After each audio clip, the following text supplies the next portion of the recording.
Hey guys, Dee here, how are we all doing? I hope you're doing well. So I have just come back from RHS Wisley Orchid Show and it's the first year that I've been. So unfortunately last year I missed the opportunity to go. So this year I was like, you know what, I have to go because, you know, I have a love for the orchids and I was like, I want to go, I want to check it out, see what they have. And it was actually really cool. So it was in the Hilltop building, which is like, I don't know, one of their newest buildings, whatever.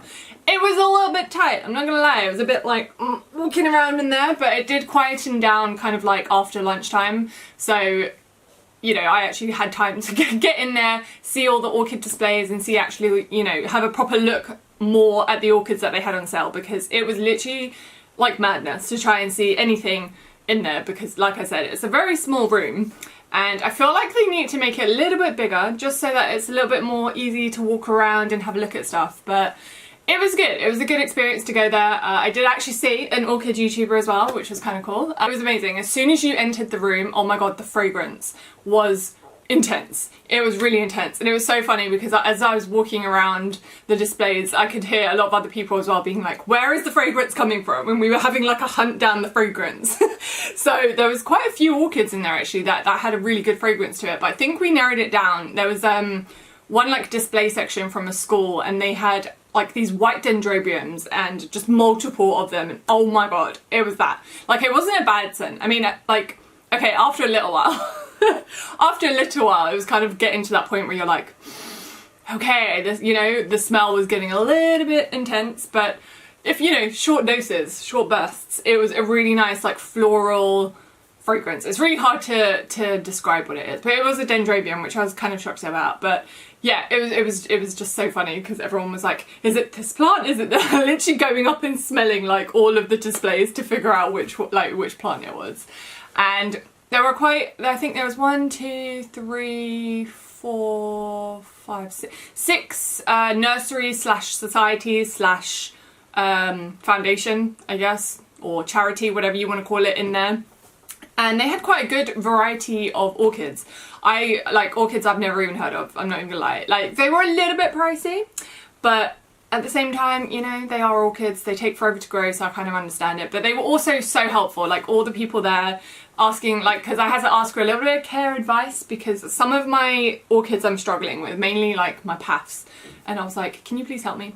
And they were just, it was so, you know, those people were really, really nice to talk to and get advice from. So if you haven't been, I highly recommend that you would go next year. Like, it's not the biggest show, but it is a place where you can get, you know, some really cool orchids. So obviously, saying that, I picked up some orchids. So these are all kind of orchids, actually, besides one I've never had before, and I was like, oh, well, this is going to be interesting. So there was a lot of that's pretty, I want to have that. So the first thing, if I can just grab it off the floor. So the first thing I picked up is actually a Cattleya. Now, on this label, it says RLC, Chief Jewel Exotic Orange. And as far as I'm aware, in RLC, why can't I speak today? I don't know what is going on.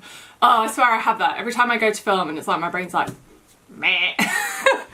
But yeah, I'm sure an RLC is a rhino Cattleya or something like that. So obviously it's in the Cattleya Alliance. I've never had a Cattleya before, but I saw these blooms and oh, it's annoying because I'm wearing red, so you're not really going to be able to see it. Maybe if I like shade it with my hand, like cover it with my hand, make it focus on the flowers. This is just the most gorgeous colour. And these actually, I noticed this morning, I came down, I was like, maybe it's fragrant. Yeah, the fragrance is gone now, but I came down this morning and I gave them a good smell. Obviously there was loads of sunlight in here, it was warm. These are actually fragrant, and I was like, am I tripping? So I had to like, I was like, right up in there smelling it. They're actually fragrant, so oh my god, did not expect that, because I just was like, it's Cattleya, that it's not gonna, you know, not all of them are fragrant. I know a majority can be fragrant, but I didn't, you know, I didn't expect this one to be fragrant, so I was like, okay.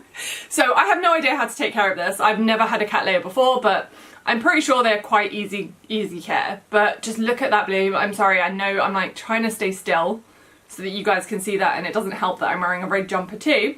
But hopefully you can see, it wants to just focus on my face. It's being very annoying. But hopefully you can see that. It's just a gorgeous, gorgeous bloom. And unfortunately there's only 2 on them, and apparently they don't last very long, but I don't care, man. I don't care. If I can at least get some of these, like, you know, if I can keep this alive, then I will be happy. So it's already got 2 new growths coming. So it's got a growth here, and I'm pretty sure this is a growth. And I'm pretty sure this is like a climbing one. So I can see here it's got some, excuse me, it's got some bulbs like below the medium. Not ideal, so I probably will be taking this out and repotting it as well, because there's just algae all around the outside, and that's not the most ideal. But yes, I was like, Pretty Bloom's gotta have, and now it's like a bonus that it's fragrant. And I think I have a pot lying around for this.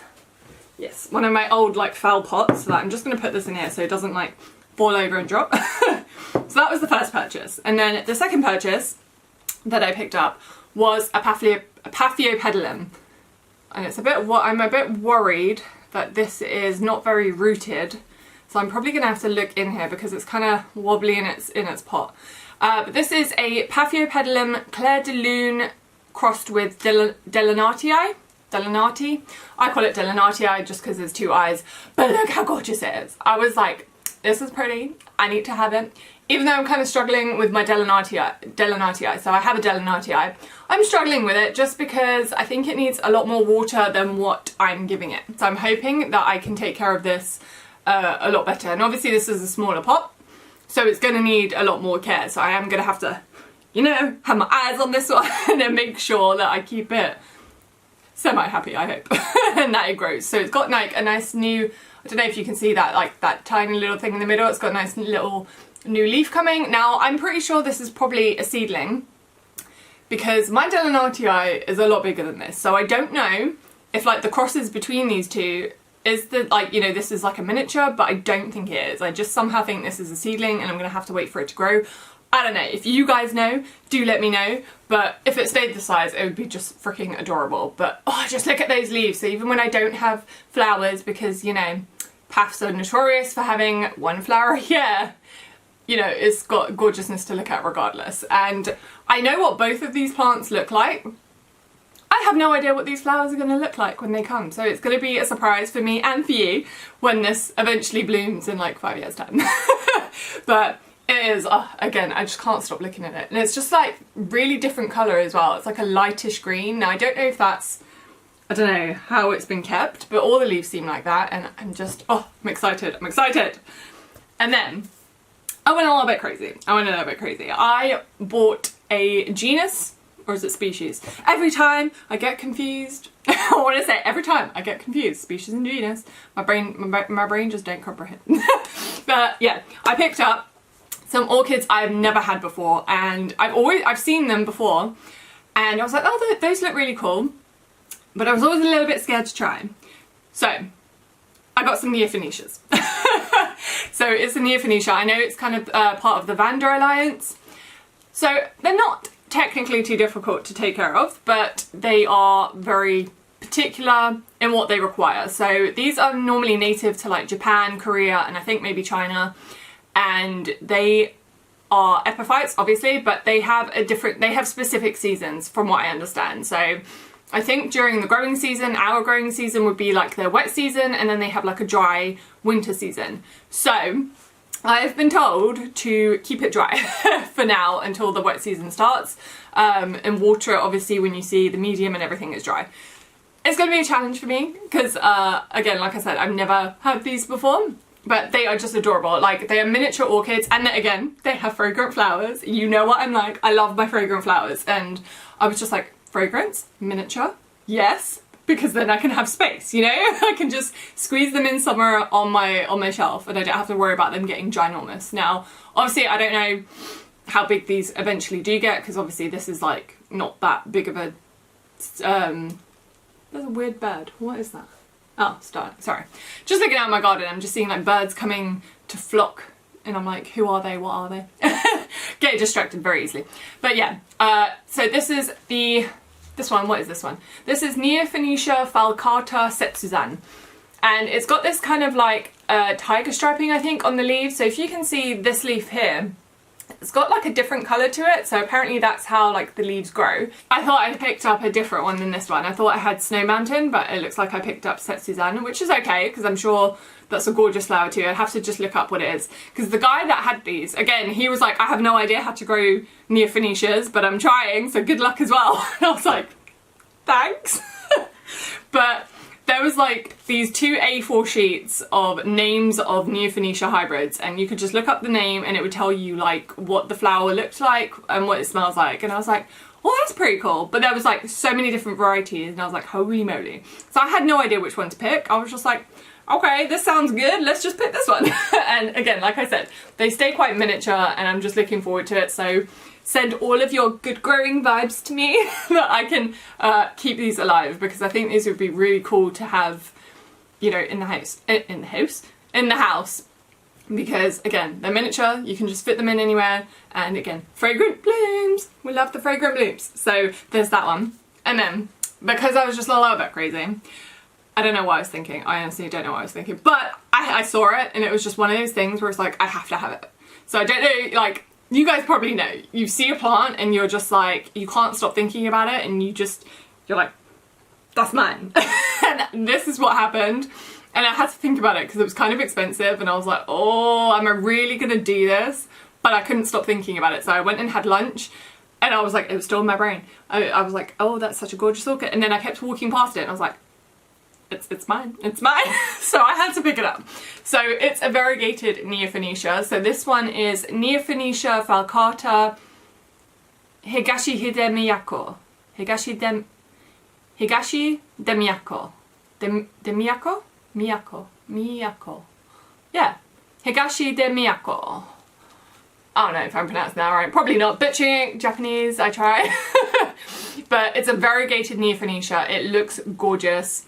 Obviously expensive because it was variegated, but like I said, send the love towards this plant that I can keep it alive. I'm definitely gonna have my eyes on this. I'm gonna be watching this like a hawk and making sure that I keep this alive, because again, I would hate myself if I, not just because it's expensive, but just because it's so freaking gorgeous, if I like killed this. So this one was a lot cheaper, so this is gonna be the tester plant. So I don't mind if I lose this, but I will be very upset if I lose this one. But I'm excited. It's like when you get new plants to challenge yourself, like see if you can take care of them. It's always that, like, I don't know, sparks that joy and like excitement in me. So I'm really, I can't wait. I can't wait to figure out the care for these and hopefully not kill them on the way. Okay, then obviously because it had a garden centre, I went in and I had to have a look, because I was just feeling in a planty mood. I was feeling a little bit spendy and I was like, come on, treat myself. So I obviously went in there and bought loads of stuff. So I have my 2 bags here. So first off, it's just like some little things. So this is from Gisela Graham, and she does like these cute little miniature jugs that I just love to collect. So I haven't seen one like this before, and I was like, I need to have it. So I picked this one up because, you know, just gotta do that. And then I picked up some pots because we saw the Neophenecias in the display. They were actually in like a mug.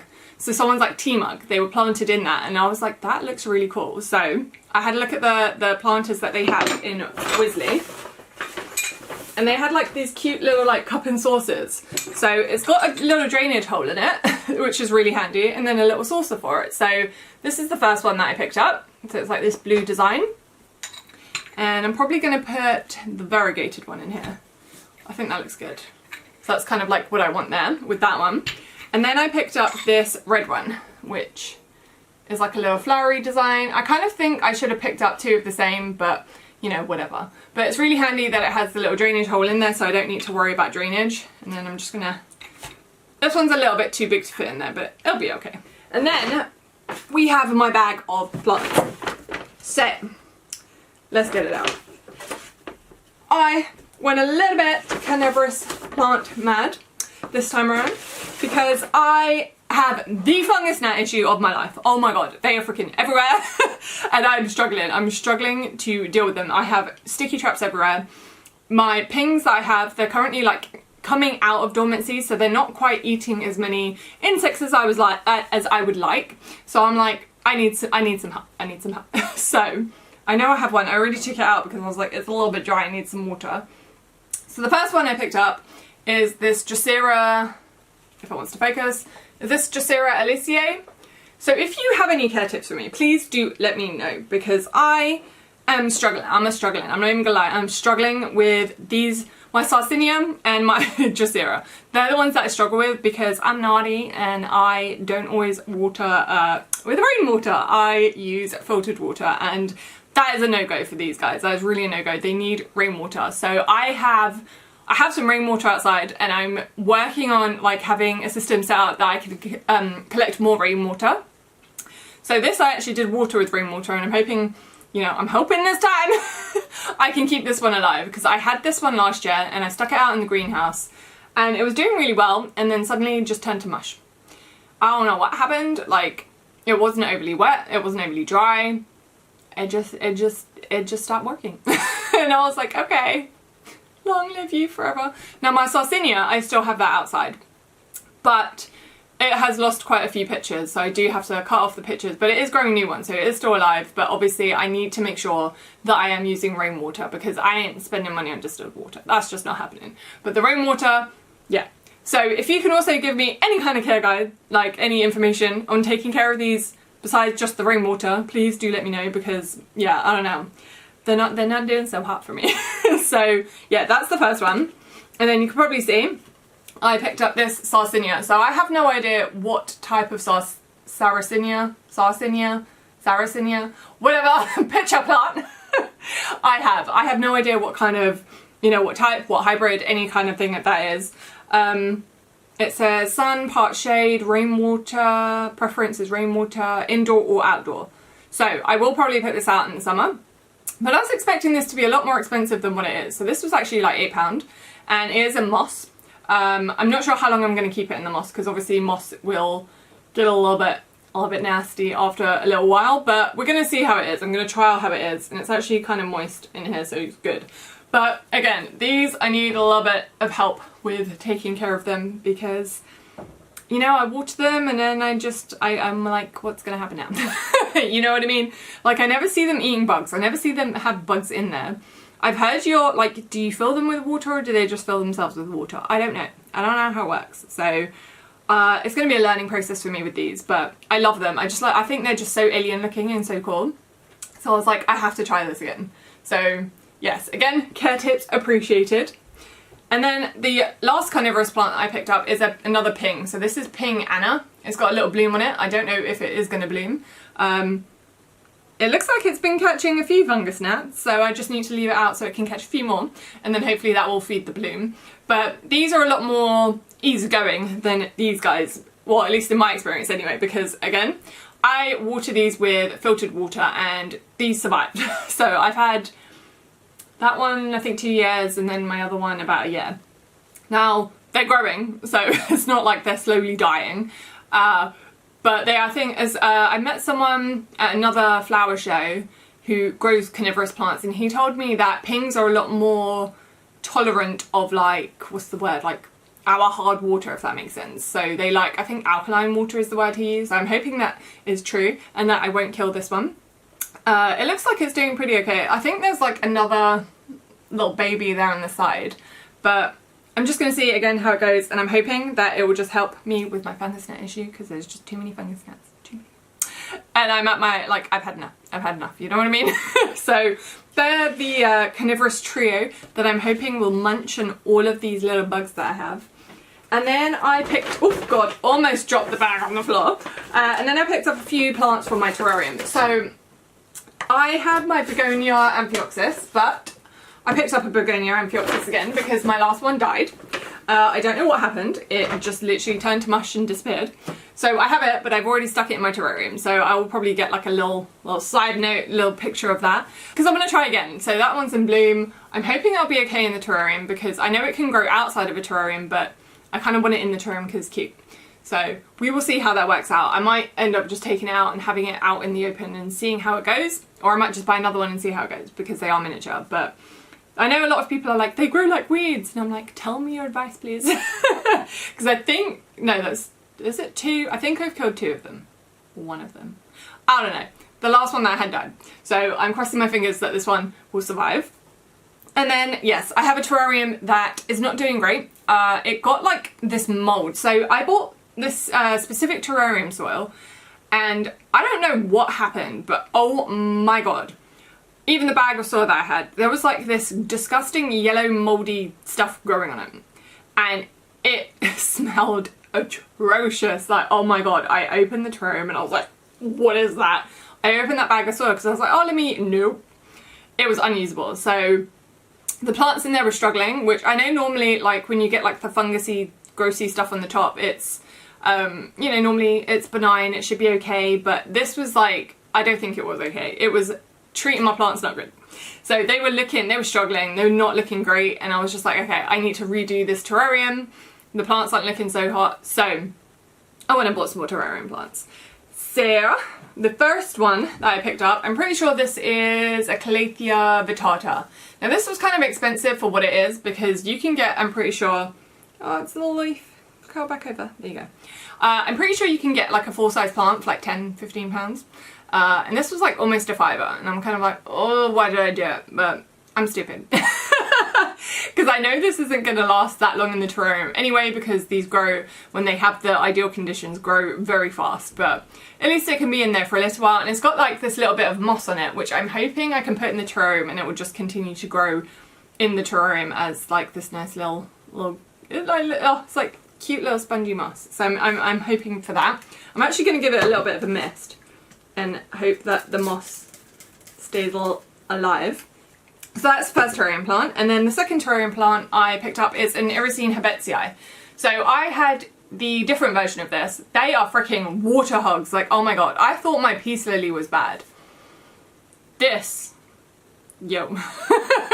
This one is even worse. Like I had to water this every single day. Otherwise it would throw a hissy fit and just like collapse on me, and I was like, ain't got time for that. So this ideally will be, this will be really good for in a terrarium, because obviously then I won't have to water it as much, and it will have its lovely humid conditions and hopefully grow like a weed, and I won't have to think about it. So it's also just like another contrast of colours, because normally like some terrariums, you know, they're all just a bit green, and it's like I want some colour and, you know, difference in it. So we'll see if that happens. And then the last one that I picked up is a Cryptanthus. So I've never had these before. I've always thought they just look like little aliens. Like this is such a little alien plant, but I was like, it looks kind of cool. So let's see how it goes and put it in the terrarium and see how it grows. I have no idea. I assume you just plop it and leave it, even though it's just really weird because it's like a succulent, but it goes in a terrarium. I don't know. My brain's like, no. But we will see how this works out. Hopefully it works out really well and the terrarium will come together. So yeah, that was just my little haul, little experience. If you want to see, I did upload a short of the orchid show, so if you want to have a look at some of the displays, that will be in my shorts tab on this channel. Otherwise, yeah, I'm excited. I have like this, you know, the all new plants, new challenge like feel inside of me. Like I can't wait. I actually can't wait to do all these things. I can't wait to get my terrarium going as well, because, you know, terrariums are just so low maintenance if you get them right. So I'm hoping this time I won't have any mouldy soil, and I'm definitely going to see if I can get some springtails, because I know I have springtails around. It's mainly, I can't remember, I know I have some springtails on some plants. I just need to figure out where they are so I can just like get a little piece and right in the terrarium, because obviously springtails help eat with like, you know, the decaying matter and all that kind of stuff. So hopefully that will improve my terrarium situation. That video will probably be coming soon. But yeah. How are you guys with your orchids? Are you getting more into orchids? Please get more into orchids. It'd be nice to, you know, have that conversation with other orchid enthusiasts, because I am just like, there's such a wide variety of orchids. It's just always fun to see what's out there and challenge yourself, because Phalaenopsis, yes, they are gorgeous, but there are so many other gorgeous orchids out there that aren't difficult to grow. You know, they're just as easy to grow as phals. So it's just learning how to take care of it. So it'll be a trip. Hopefully these all survive. I'm hoping that, you know, I'll do a good job and keep them alive, but we will see. You guys will be here along for the journey, I hope. But yeah, I've rambled enough, I think. So have a great day or night wherever you are in the world, and I'll catch you guys soon with another one. Bye!